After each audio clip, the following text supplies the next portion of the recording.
Hello, everyone. Welcome. 6 o'clock on the dot. Thank you for being timely. We appreciate it. I see people are still getting added in. And we have folks joining us over a computer, and it looks like we have someone who has called in also. Might be a little confusing for the person who has called in because we are going to be sharing our screen, and that will be a little bit of a heavy lift of looking at the slides. But we will be ready to send them out later so that you can see them for anyone who registered and is here. But again, just wanted to thank you for attending this evening. It looks like we have all the participants that were in the waiting room have been added. So let's do a little test run on this.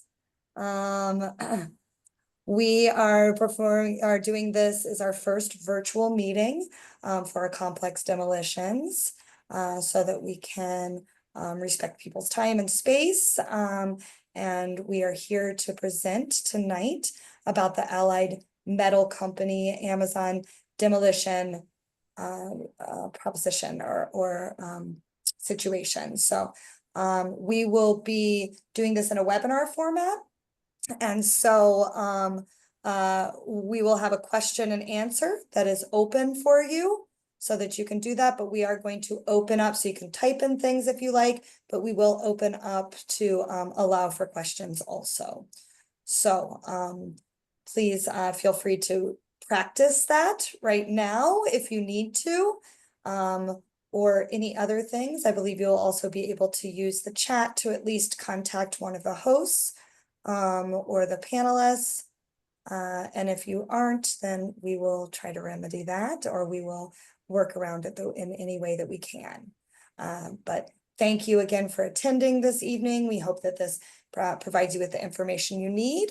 I am going to pause for one moment so that I can start sharing the screen. You're going to see a little bit about how the sausage is made because you're going to see how many tabs I have up. There we go. I'm going to share that. And let's go to slideshow from the beginning. So again, we are here this evening for the Allied Metal Company / Amazon demolition. And this is our virtual briefing to discuss the particulars of this. So we've already done our welcome and provided a little bit of the Zoom instructions. Let us know if you can't hear anybody. If you have anything else that you need, if you want to add the transcript, please feel free to do that.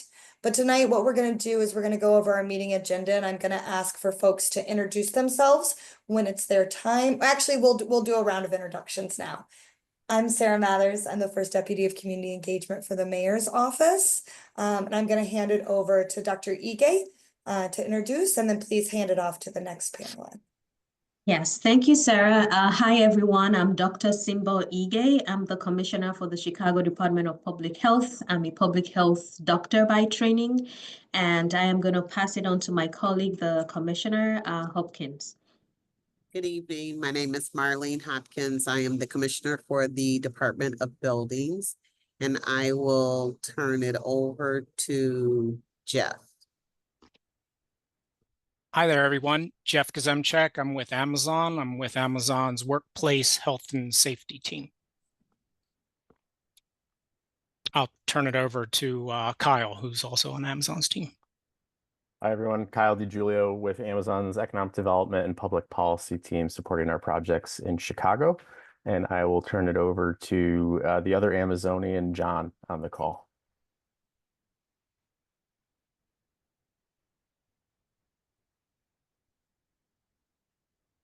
John, are you able to come up? Well, John's unmuting. I can turn it over to Jason. Yes, I'm Jason. I'm with Breakthrough Demolition. I'm in the safety department. I believe that was everyone, correct? And I'll just introduce John on his behalf. John is on the same team that Jeff is, focused on Amazon Workplace Health and Safety. Great. And other people that you're seeing on here are support staff from CDPH. And perhaps some other city department. Nope, it just looks like CDPH is here. So thank you all for those introductions. People are going to get to ask you questions and know you in a little bit. But the agenda is going to go as this. We're going to give a little bit of a presentation that includes the site background, how we are going to ensure safe demolition, including both environmental and health protections. And then our demolition oversight plan. So how we are going to make sure that we keep track of all of those things. Then we're going to hand it over to our Amazonians and our contractors so they can do the demolition contract presentation. Then we're going to turn it over to you for your community comments and questions. All right, so without further ado, let's get started. And if anybody else can, on our support staff, can let me know if there's any questions in the chat, anything like that while I'm in full screen. Thank you. All right, so tonight's meeting objectives, what we really want is to provide information to the community about the review process and the pre-demolition inspections that are performed by both CDPH, which is Chicago Department of Public Health, and the Department of Buildings for the demolition of this property that spans 3 full addresses. So we're going to provide information about that method of demolition and the plans to protect the community from both potential environmental and health impacts. And then we're going to respond to questions and concerns about the demolition process. A lot of times when we do these meetings, people have questions that span the whole experience of living near a place that is being demolished or being built up. And we are only going to be able to focus in and to provide answers this evening for the most part about the demolition process. If there are other questions that come up, we will take those and we will respond back to you, and we will put things onto the website, or we will point you in the direction of the correct city department that can be helpful with this. All right, so just want to keep that in mind. There may be questions that come in that we're not going to have the answers to because we have folks that are experts on these specific things right now. So those are our meeting objectives. I'm going to start right now by handing it over to Commissioner Hopkins, who's going to do the Department of Buildings presentation. And she's going to tell me when I need to go to the next slide if I am not doing it right. Thank you. Thank you, Sarah. So the Allied Metal Company was founded in 1952 and was one of the largest producers of aluminum and zinc alloys in the United States. The operations at this facility ended on December 31st of 2023. All process equipment has been dismantled and the site has already been decommissioned and everything was done above grade. The site addresses are 4528 West Division, 4500 West Division Street, and 4430 West Division. The demolition contractor is Breakthrough Enterprises. The general contractor is Bryan Builders. And the demolition time frame is estimated at 2 months, weather dependent upon issuance of the demolition permit. Next. So I've discussed this one already. So the buildings were all 1 story. So the Department of Buildings required the contractor to provide us with a structural condition report, their safety operation plan. We've also conducted our preliminary inspection, which is part of the demolition requirements. The inspector from the Department of Buildings will be on site the entire time the demolition is in progress. We will also perform a final inspection once the demolition is complete. The reports and plans that were submitted to us were submitted by a licensed architect. And there was nothing indicated in the report of there being any conditions of concern. There were no immediate concerns for the proper demolition of both of the properties located or buildings located on site. Next slide. So the demolition will be mechanical, utilizing backhoes assisted by 2 bobcats. The demolition is not by implosion. No explosives will be utilized. All above grade structures will be demolished and disposed utilizing 100-yard transfer trailers. The slab and foundations will remain in place, so there will be no excavating or breaking up of any of the existing foundations. Everything is remaining slab on grade. The demo will begin on the north end of the site at 4528, beginning with demolition starting from the top down. So starting with the roof structure, the interior structures, and continuing this process throughout the entire demolition process.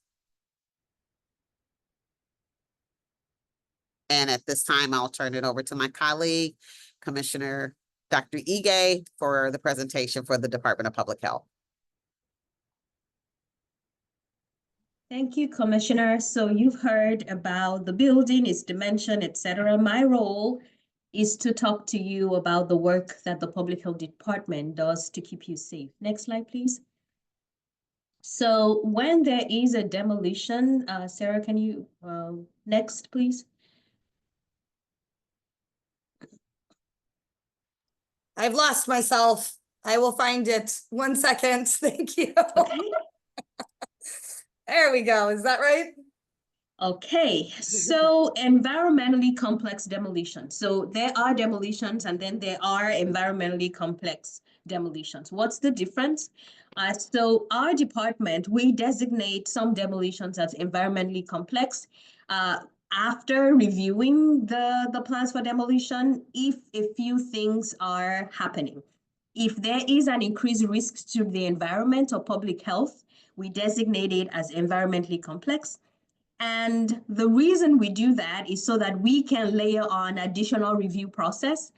So we use a special process when a demolition is designated environmentally complex. And the reason is that so that we can ensure that any potential impact on the environment and on the public are mitigated before the work begins. And we also ensure that we notify the community that this demolition is environmentally complex and ensure that all appropriate protections are in place.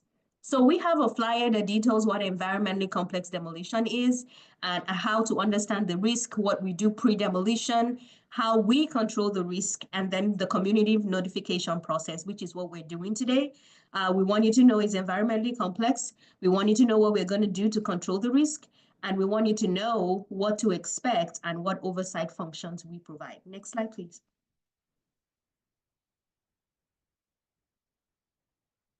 So the reason why this particular demolition has been designated as environmentally complex is because of its use in the past.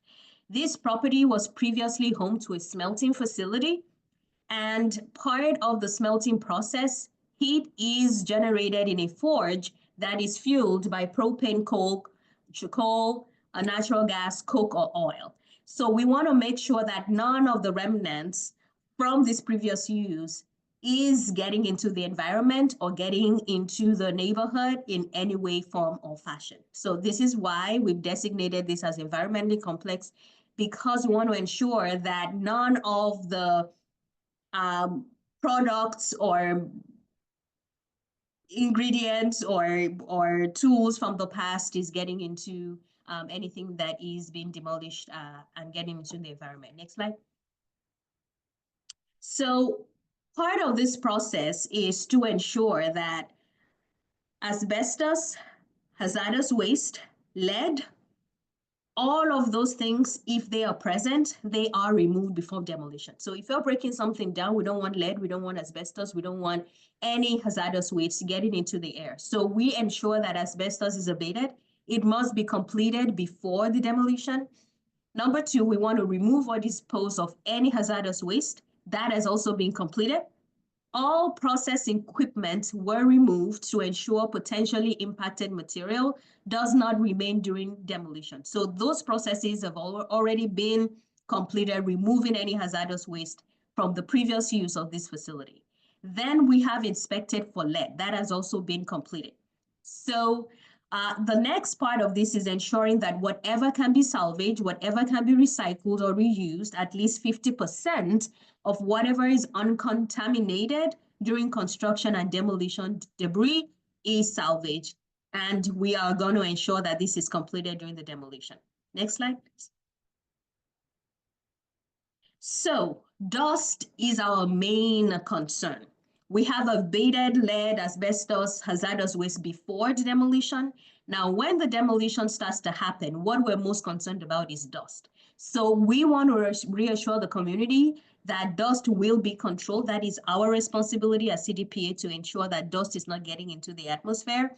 So there will be 2 air monitoring devices that will report data at 15-minute intervals to ensure that the air quality is safe by the Environmental Protection Agency's requirement. So we do not want dust to get into the community, and so we're going to put air monitors there that will alert us if there is more dust than is allowed getting into the air. So exact air monitoring device locations will be adjusted along the perimeters to ensure continuous monitoring at a minimum of 1 upwind and 1 downwind location. So whether the wind is up or down, we want to have monitors situated there to capture what is going on. Then when available, equipment and vehicles will use integrated dust suppressant systems in the area in which active demolition is taking place. So if there are equipment or vehicles that are going to be on the facility, it must also include dust suppressant systems. Number 4, we are going to ensure that dust buses and water cannons will be used. Dust buses are equipment that shoot out water to weight down the dust so that the dust doesn't disperse into the air, but instead comes down in the water. So that will be on site, and water cannons will be used to make sure that dust is not dispersing into the community. Perimeter walls will also be up as long as possible to keep debris and dust enclosed. So these are all of the protections that we will have in place to ensure that dust is not escaping the site and getting into the community. Next slide, please. So this is what water cannons look like. We want communities to be aware in case you see a mist in the air. This is not dust, this is the water cannon. So it is a fine mist, and what it does, it weights down the dust, and so that the dust comes down instead of dispersing into the air. So this is what it looks like. They're like, big circular things propelling the water out, and it comes from up and it comes from down, and it weighs down the dust and brings it down onto the ground. Next slide, please. So oversight. So what happens if something goes wrong? We have all these protections in place. We've done something pre-demolition. We're there on site during demolition to ensure that dust is controlled. So what happens if something goes awry? The Department of Buildings and CDPH inspectors will be on site before demolition to make sure all required controls are in place. And then we will also be on site during the demolition, during active demolition, to observe what is going on. And that is to ensure that if something goes wrong, we can stop it immediately. So we can stop it. Department of Buildings can also stop it. We both have authority to stop any work and correct issues as needed. Next slide. So we're going to hand over to the contractors now, who will then tell you in detail how this demolition will happen. So over to you. Thanks. I'll kick things off from our side before we get into the slides. I'll just provide a little bit of context of the background here. As was mentioned previously, Amazon purchased this site from Allied Metals back in 2021. At that time, there's a building that's operating now, but at that time, we thought we needed a portion of this site for overflow parking for Amazon delivery vans. Our operations changed slightly after that time period. So we didn't need this site for excess parking, which is why we subleased it back to Allied for really 2 years after we purchased it, while they were continuing to operate, but for the most part, winding down their operations. At this point, Amazon is not demoing it to build another building or even to build another parking lot at this point. We don't have any immediate plans for that at this point. I can say that if there are any plans that would involve future development or any other changes to the site after the demo, obviously that would involve other community participation as part of that process and with other departments of the city to get those plans approved. So I think that context is helpful. Obviously, we're up there and operating next door. You are our neighbors now, so we're happy to share a little bit of more background as we're getting through further along in this demo process. So I just want to thank the city, and we can move on with the presentation now. So to discuss the details.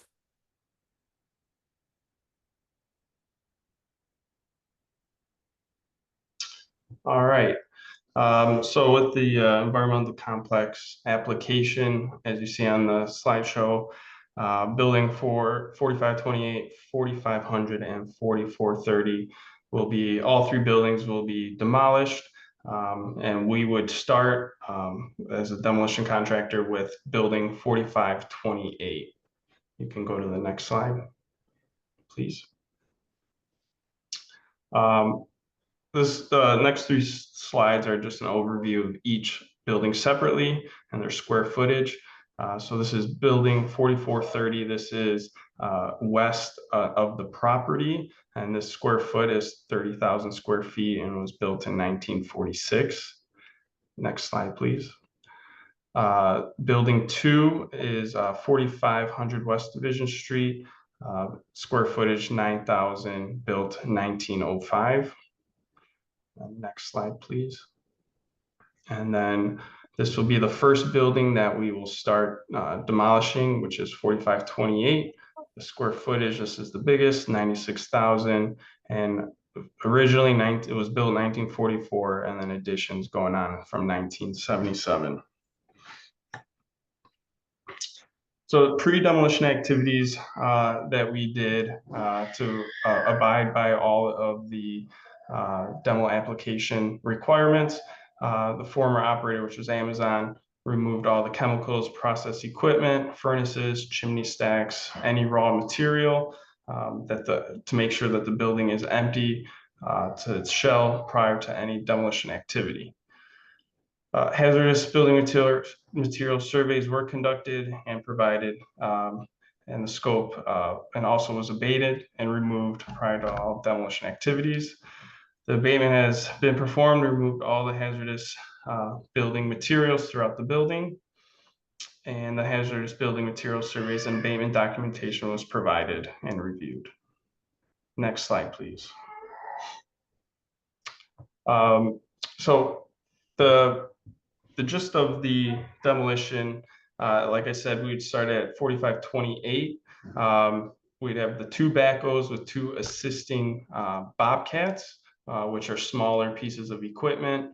And so we would start with the roof, and then, like you said, crawl ourselves into the building with the exterior walls still in place to minimize as much dust, debris, best as possible. So it looks like no one would even be there because we would be kind of inside of the building. And then once we take down mostly all the metal, we would remove all the concrete, brick, masonry, brick around the building. And like I said, there won't be any type of cutting or digging into the slab. The slab on grade will stay in place and intact. It will be approximately 45 days to complete. And like I said, no soils as well won't be removed. The air monitoring system will be in place. We will have 4 devices monitoring, and we will control it by the wind. And we take measures as needed with positioning all the dust bosses and any fire hoses that are continually being used. Next slide, please.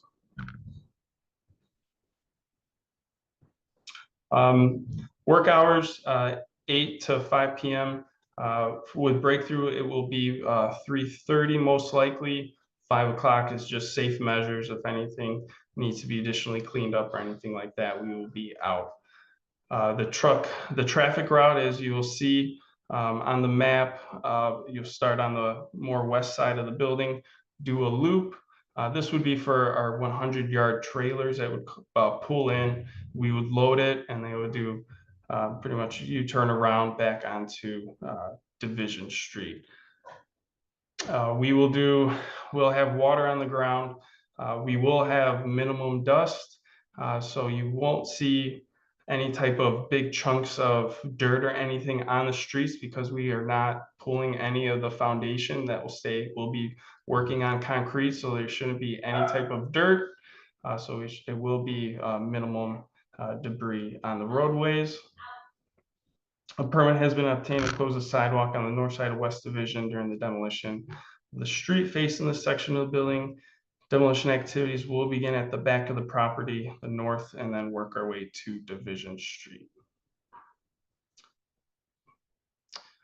And then, so post demolition, the site will remain capped with asphalt and concrete slab.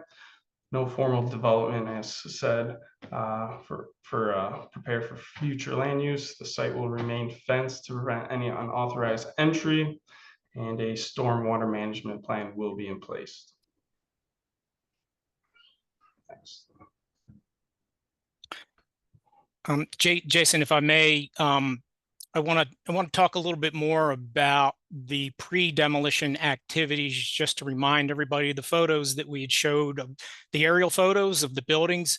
The site looks totally different than it did when those photos were taken. What is not present at the site are essentially all the furnaces, any equipment that Allied had used to process metals, heat metals, process metals. Everything is gone from the buildings.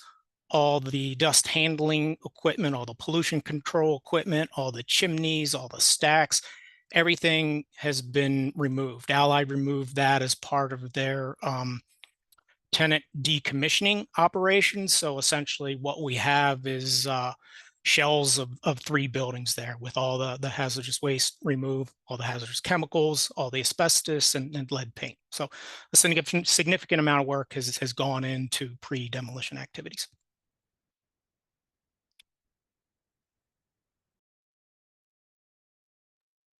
Great, thank you very much for that presentation. We are going to transfer into, I'm going to stop sharing for a moment so I can see my whole screen, because that was hard.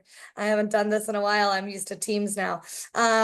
So we are going to transition into our question and answer portion of this evening, which we hope to make up the most of this. So what we're going to do is I'm going to have people raise their hands, and then we are going to unmute them. So please feel free to raise your hand, folks.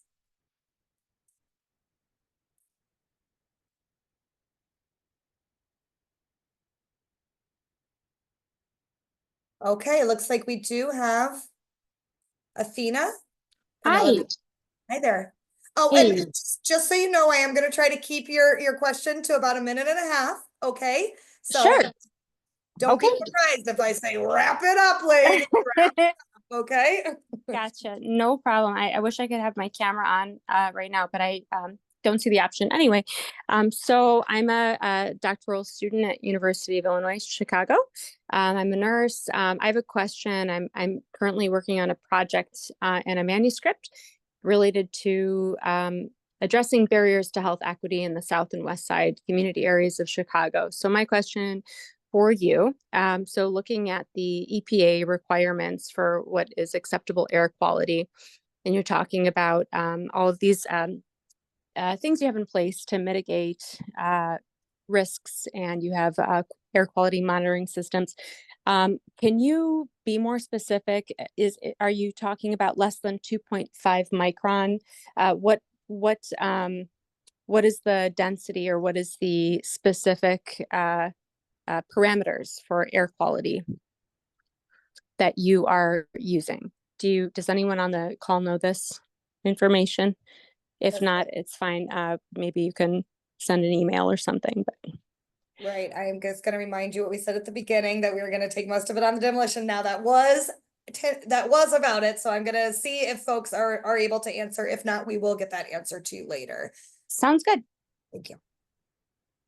Yes, what we're tracking is PM10. And that's the threshold, the EPA threshold that we'll be monitoring for. So it will be at 15-minute intervals.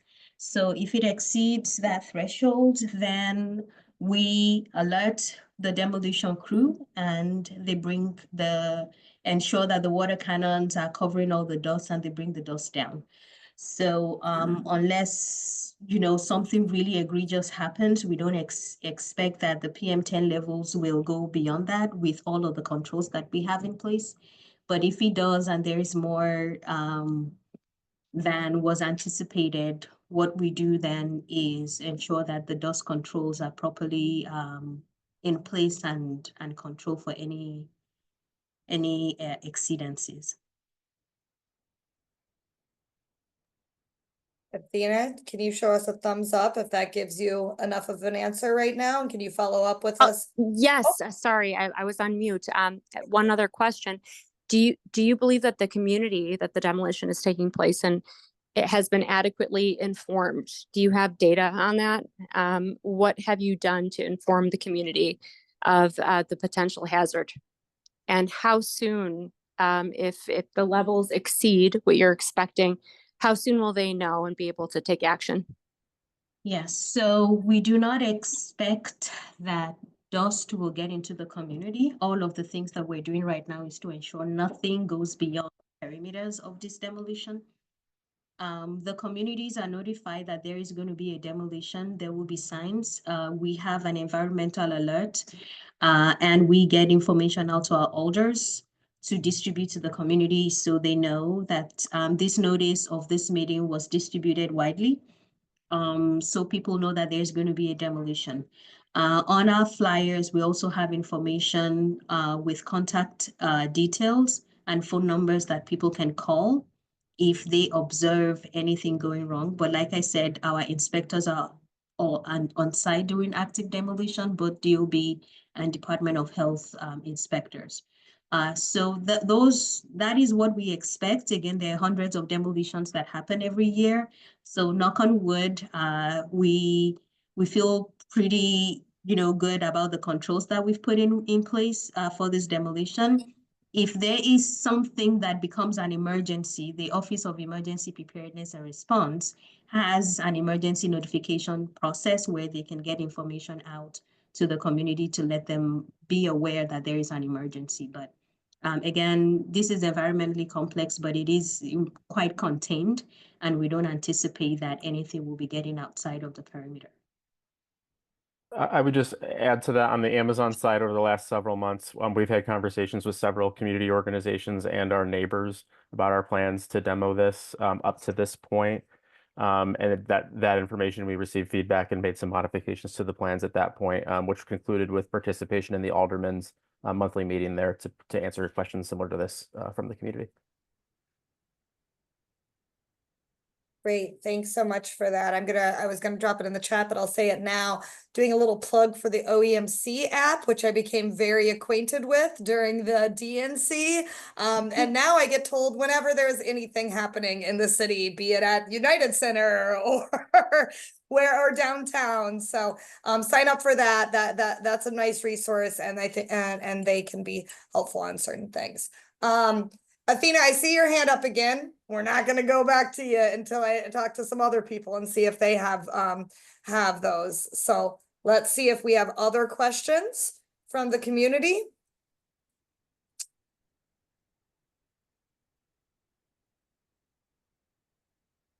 I see your question in the chat. We are really hoping that we are going to hear from the community that lives around here. So we will get that answer to you, but again, this is a briefing for them as well. So I got everybody's name about who's on here. Don't make me call people out and make questions. Dr. Ige, do you want to answer this one while people get their nerves out and see if they want to join us and ask a question? Monitoring the cumulative environmental impact of demolition activities, which are planned for a total of 45 days. So cumulative impact looks at the totality of ambient pollution, industrial activities, and then social inequities in certain communities. CDPH, in collaboration with Department of Environment and our partners, have detailed data to identify communities that may have a disproportionate burden of environmental pollution. That is a result of, their proximity to highways, transportation, industry, etc. To remedy that, there are some policy recommendations that have been made. and some changes that we have made in our policy. Part of that is the air monitoring. So it's one thing to say there is pollution, it's another thing to be able to actually detect and track the pollution and make sure that we can control it in real time. So we have air monitors now that can really objectively say this is the level of emissions in the atmosphere. So those are some of the changes that we have made. We have 4 new facilities that may be coming into communities. There are processes now to ensure that we do air quality studies to determine how much emissions they will be contributing to what already exists in those communities so that appropriate mitigation plans can be made. So those are things that already exist. This environmentally complex demolition, the reason why we are making those designation is also part of ensuring that communities are not unduly burdened. And that means preventing it before it happens, not waiting until it happens and then fixing it, preventing it before it happens. And means removing lead, removing asbestos before the demolition, and making sure the air monitors in place and the dust is controlled before it happens. So those are some of the controls that we've put in place to safeguard the health of the community from CDPH and using the data from cumulative impact as part of that process. Yes, and I believe that answers your second question also, the Healthy People 2030 goals and the Healthy People 2025 goals. CDPH, we prevent, we protect, and we promote. So we prevent things before they happen. We prevent diseases, and these are all preventative measures. We protect environment and air, and these are some of the measures that we have taken to protect the environment from dust. And then we also promote good practices, so making sure that communities are, having trees, tree equity, they help with air pollution, etc. So those are all measures that we are taking in CDPH, prevent, protect, and promote. Great, thanks so much. I tried to jump in there and I was muted before, but Cesar Gonzalez, thank you. Let's see, are you able to unmute now? Yes, hello. Hello. My name is Cesar Gonzalez. I am a employee of the Buyers Flea Market across the street. I had a question. You guys are scheduling for 8 to 5. Does this include the weekends? Should we move our traffic patterns or anything like that? No, breakthrough will not work weekends. It would be Monday through Friday. Okay. Great, did that answer your question fully? Yes, it did. Thank you very much. Okay, thanks. Thanks for joining us today, neighbor. Who else do we have on here that we can hear from? Other questions? Other concerns? Other comments? Maybe you just want to say thanks for being here tonight. Maybe you want to say thanks for informing us, or maybe you want to say, I need more information. That's what this is for right now. So please don't, there we go. We do have another question. We have Cesar again. Thank you. I'm glad that you are here with us. Go for it. It's more of a comment. I want to take the chance to thank Amazon for taking us into consideration and welcoming them to the neighborhood. Welcome to the neighborhood. Thank you for doing something with that building. It is a bit of an eyesore, so welcome. There we go. What a kind thing. Highly unusual for us in this space, and we appreciate it. Thank you, Cesar. It's been great being your neighbor. And normally people ask us where their Amazon packages are, but that's not the purpose of tonight's call. So but thank you. Let's see. I'm a little shocked to not see anybody from the from our preservation groups on here tonight. So let's see. It looks like we do have another chat. Miss Athena is getting her questions in tonight. She knew where to come to get this in. You say the members of the impacted community need additional detailed information about the demolition activities. Well, this information that we provided tonight will be available to them both in a one-pager and also on our complex demolition website. It's not the easiest website to find, but we're going to drop it in the chat right here. And we're going to look for all of our community ambassadors who have showed up this evening, maybe to distract themselves from other major things that are happening in this country right now, or maybe other people are focused in on that. But our community ambassadors that are here, we'd love to get you out, get this information out to your communities, to your friends, to your families, to the people that look to you. And we will also get it out in a variety of different ways. And I've been informed that we are recording this for posterity, and it will go on the website so people can reference it, can slow it down, can look at all the slides, take pictures of them, giggle a little bit when I got confused as to which slide I was in and where I could find everything. But we've already got it dropped in the chat. So updates are at our chicago.gov city complex demolition home. That's what I always Google. I Google complex demolition city of Chicago, and also on the CDP environmental and community environment information. Does anybody else? I'm not going to belabor this.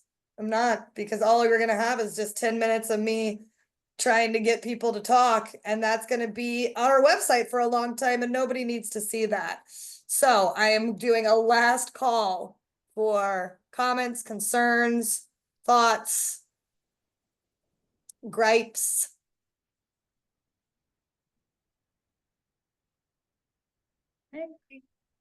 That's it. We love a meeting to end early.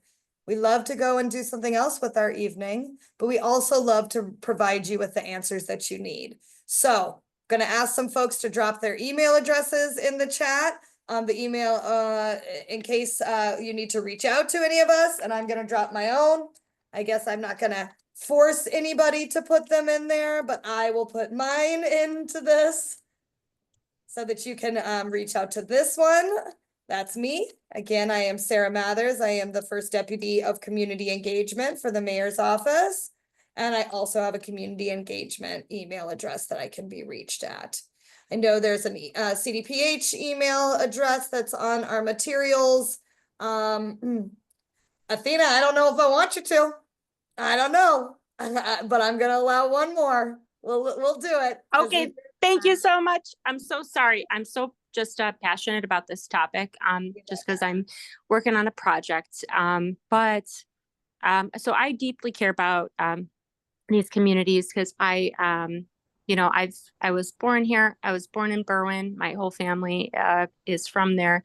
And I personally, I know and understand the environmental impact of various industrial processes and a demolition now.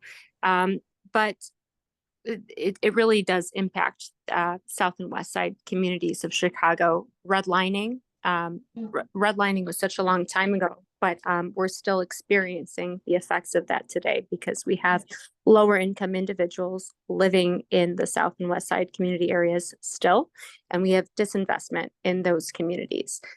So I feel, I'm just an advocate for these people because I'm one of them. And I just want to know, a lot of the data I pulled, it's publicly available data from the Chicago Health Atlas. And Chicago Health Atlas takes into account the goals for Healthy People 2030, Healthy People 2025. And those are national and, local, statewide initiatives. And so I think it's really important that, I just want to say this, it's really important that if we're any new processes that are happening, any demolition, anything that's happening, I think the future right now and what we're going to be doing going forward is we need to be aligned with our national initiatives. We need to be aligned with, you know, being concerned about health equity, about,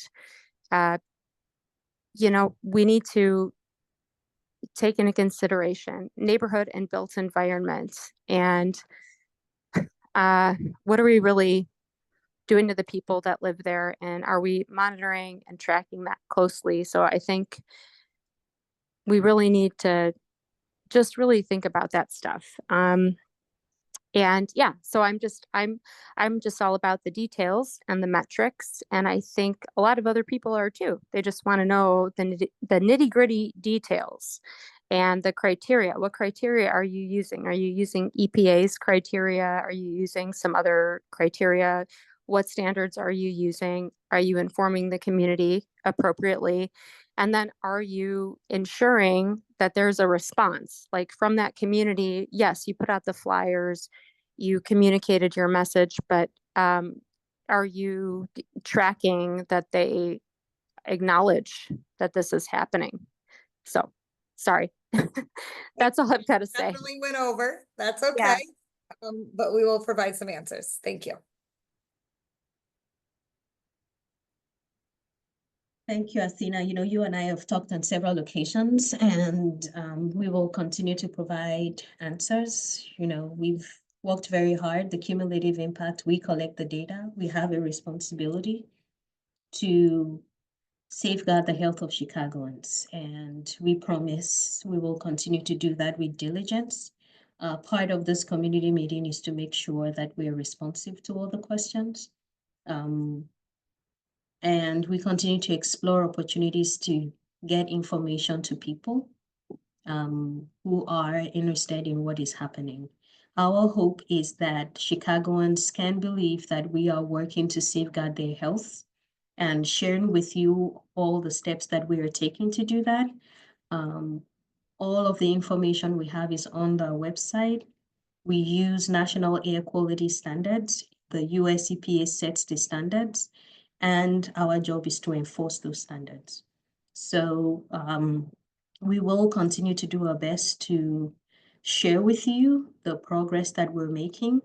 Again, every day you can look at air quality, you can look at what is happening around you, and we adjust, you know, based on the data that we have. So the new reason why we have this monitor is so that we can have objective data to really track what is getting into the air.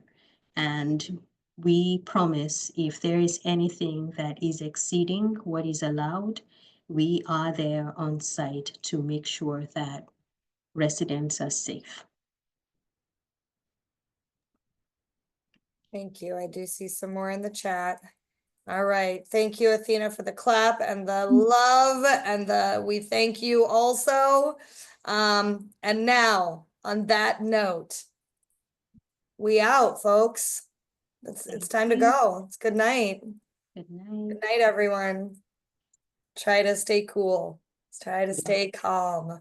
Good night, everyone. Be well. Have a great evening, everyone. Night. Thank you.